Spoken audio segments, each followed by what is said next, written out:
جس وقت یعقوب وفات پانے لگے تو کیا تم اس وقت موجود تھے جب انہوں نے اپنے بیٹوں سے پوچھا کہ میرے بعد تم کس کی عبادت کرو گے؟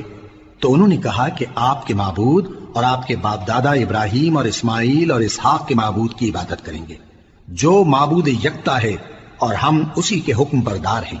یہ جماعت گزر چکی، ان کو ان کے اعمال کا بدلہ ملے گا اور تم کو تمہارے اعمال کا، اور جو عمل وہ کرتے تھے ان کی پرسش تم سے نہیں ہوگی۔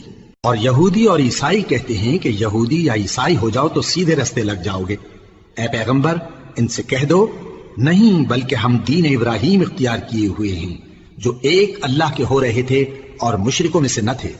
مسلمانوں کہو کہ ہم اللہ پر ایمان لائے اور جو کتاب ہم پر اتری اس پر، اور جو صحیفے ابراہیم اور اسماعیل اور اسحاق اور یعقوب اور ان کی اولاد پر نازل ہوئے ان پر، اور جو کتابیں موسیٰ اور عیسیٰ کو عطا ہوئی ان پر، اور جو دوسرے پیغمبروں کو ان کے پروردگار کی طرف سے ملی ان پر، سب پر ایمان لائے۔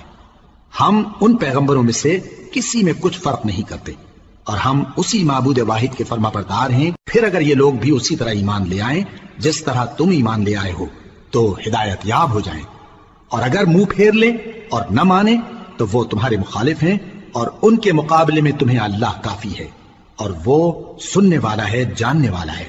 کہہ دو کہ ہم نے اللہ کا رنگ اختیار کر لیا ہے، اور اللہ سے بہتر رنگ کس کا ہو سکتا ہے، اور ہم اسی کی عبادت کرنے والے ہیں۔ ان سے کہو کیا تم اللہ کے بارے میں ہم سے جھگڑتے ہو، حالانکہ وہی ہمارا اور تمہارا پروردگار ہے، اور ہم کو ہمارے اعمال کا بدلہ ملے گا اور تم کو تمہارے اعمال کا، اور ہم خاص اسی کی عبادت کرنے والے ہیں۔ اے یہود و نصارا، کیا تم اس بات کے قائل ہو کہ ابراہیم اور اسماعیل اور اسحاق اور یعقوب اور ان کی اولاد یہودی یا عیسائی تھے؟ اے پیغمبر ان سے کہو کہ بھلا تم زیادہ جانتے ہو یا اللہ؟ اور اس سے بڑھ کر ظالم کون جو اللہ کی شہادت کو جو اس کے پاس کتاب میں موجود ہے چھپائے؟ اور جو کچھ تم لوگ کر رہے ہو اللہ اس سے غافل نہیں۔ یہ انبیاء کی جماعت گزر چکی، ان کو وہ ملے گا جو انہوں نے کیا، اور تم کو وہ جو تم نے کیا، اور جو عمل وہ کرتے تھے ان کی پرسش تم سے نہیں ہوگی۔